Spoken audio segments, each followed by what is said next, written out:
Praise the Lord friends, और मैं आपका वेलकम करती हूँ 27 मई के सैबथ स्कूल में। और इसका शीर्षक है परमेश्वर की व्यवस्था की अपरिवर्तनीयता।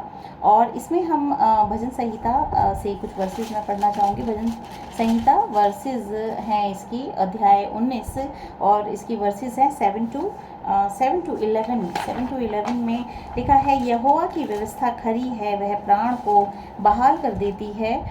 यहोवा के नियम विश्वास योग्य हैं, साधारण लोगों को बुद्धिमान बना देते हैं। यहोवा के उपदेश सिद्ध हैं, हृदय को आनंदित कर देते हैं। यहोवा की आज्ञा निर्मल है, वह आँखों में ज्योति ले आती है। यहोवा का भय पवित्र है, वह अनंत काल तक स्थिर रहता है। यहोवा के नियम सत्य और पूरी रीति से धर्ममय हैं। वे तो सोने से और बहुत कुंदन से भी बढ़कर मनोहर हैं। वे मधु से और टपकने वाले छत्ते से भी बढ़कर मधुर हैं। उन्हीं से तेरा दास चिताया जाता है, उनके पालन करने से बड़ा ही प्रतिफल मिलता है। बिल्कुल, और बाइबल यहाँ पे बिल्कुल स्पष्ट कर देती है कि परमेश्वर की आज्ञाएं करने के द्वारा हम आशीष पाते हैं। यहाँ पे लिखा है कि उनके पालन करने से बड़ा ही प्रतिफल मिलता है, और ये बिल्कुल सत्य बात है। जब आप परमेश्वर की आज्ञाओं को मानते हैं, परमेश्वर की व्यवस्था को आप फॉलो करते हैं, आप देखेंगे आपका हृदय प्रभु की शांति से भर जाएगा, और परमेश्वर की आशीष आपके चारों तरफ रहेगी। आपके बच्चे, आपके घर में जो बड़े बुजुर्ग हैं, और आपका जीवन बहुत ही सरल हो जाता है। सरल जो है, सरल का मतलब है कि मुश्किलें होती हैं, लेकिन एक आशा आपके हृदय में हमेशा बनी रहती है, और उस आशा के द्वारा आप देखेंगे कि हर एक परेशानी पे आप विजय पाते चले जाते हो। और ये प्रतिफल होता है परमेश्वर की आज्ञाओं को मानने का। परमेश्वर का आज्ञाकारी जो जन होता है, परमेश्वर की उपस्थिति उसके हृदय में रहती है। जिस तरह से इसमें बहुत ही खूबसूरती के साथ परमेश्वर की व्यवस्था के बारे में बताया है कि परमेश्वर की व्यवस्था खरी है, निर्मल है। मैं एक बार फिर से पढ़ना चाहूँगी, एक वर्स पढ़ना चाहूँगी, बहुत ही खूबसूरत है। इसमें लिखा है कि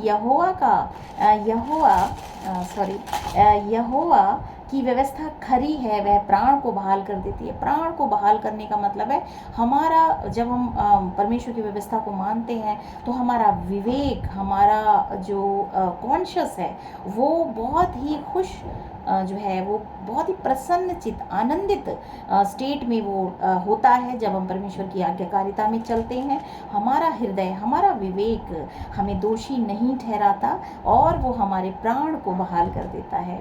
हम हर एक मतलब चिंता से निकल के, और एक कन्फ्यूजन की स्थिति जो बनी रहती है मनुष्य के हृदय में, उससे निकल के वो एक जीवन को महसूस कर पाता है, उसकी उपस्थिति वो महसूस कर पाता है, जीवन की जो सच्चाई है वो महसूस कर पाता है, और परमेश्वर को वो महसूस कर पाता है। तो यही है प्राण के बहाल होने का मतलब। तो परमेश्वर की व्यवस्था खरी है, वह प्राण को बहाल कर देती है। यहोवा के नियम विश्वास योग्य हैं, और साधारण लोगों को भी बुद्धिमान बना देते हैं। और आप देखेंगे परमेश्वर का वचन आप पढ़ें, उसे मानें, और आप बुद्धिमान होते चले जाएंगे। ये परमेश्वर का वचन है, उसकी सामर्थ है।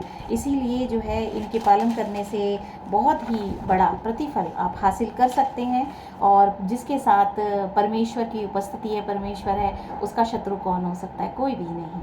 तो परमेश्वर के जन बने, परमेश्वर की आज्ञाओं को माने। परमेश्वर की आज्ञाएं आपके जीवन की नींव को बहुत ही दृढ़ और मजबूत बना देती हैं। तो इसमें हम देखते हैं कि ये जो पद हमने सभी में पढ़े, इसमें हमें परमेश्वर के नियम और परमेश्वर के चरित्र के बीच संबंध के बारे में क्या बताते हैं। परमेश्वर के नियम खरे हैं, और उसके चरित्र के बारे में भी वही बताते हैं कि वो विश्वास योग्य है। परमेश्वर विश्वास योग्य है और सच्चा है, और जो सच्चा है उसके द्वारा बनाई गई हर एक चीज़ सच्ची है, तो उस पर हम विश्वास कर सकते हैं। मनुष्य जाति के लिए वो बनाई गई हैं कि वो उन्हें माने, तो वो जो है उनकी भलाई हो सके।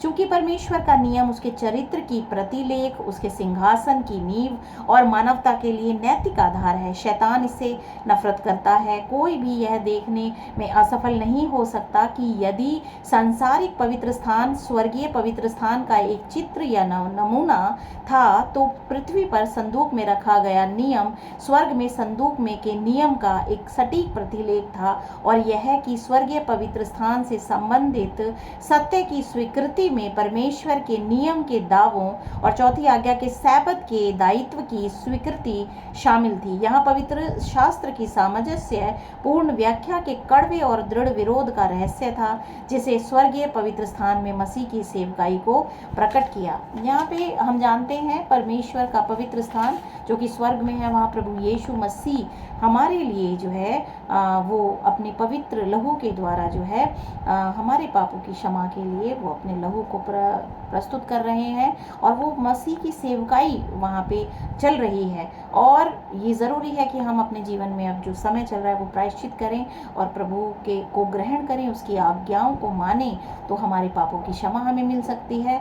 और लोग अक्सर यह तर्क देने के लिए क्या कारण बताते हैं कि अब हम 10 आज्ञाओं का पालन करने के लिए बाध्य नहीं हैं। आपको क्या लगता है वास्तव में इसके पीछे क्या है? वास्तव में मनुष्य जाति जो है परमेश्वर की आज्ञाकारिता में इसीलिए नहीं बनी रहना चाहती क्योंकि उनके अंदर शैतान कार्य करता है, और वो चाहता है कि निरंतर मनुष्य जाति पाप में ही जीवित रहे, पाप में ही अपना जीवन बिताए, और वो कभी भी परमेश्वर की आज्ञाओं और परमेश्वर के प्रति जो है वो एक वफादार मनुष्य ना बन पाए, सिद्ध जन ना बन पाए, और इसीलिए वो हमेशा उनके हृदय को वो भटकाती रहती है कि वो परमेश्वर की आज्ञाओं को ना माने। लेकिन यीशु मसीह ने कहा जो मुझसे प्रेम करते हैं वो मेरी आज्ञाओं को मानेंगे। तो हमें प्रभु यीशु मसीह से प्यार करने की ज़रूरत है, और हम देखेंगे हमारा हृदय खुद परमेश्वर की आज्ञाओं से प्रेम करेगा और हम उसे मानेंगे, क्योंकि हम उसके सिद्ध जन बनते चले जाएंगे।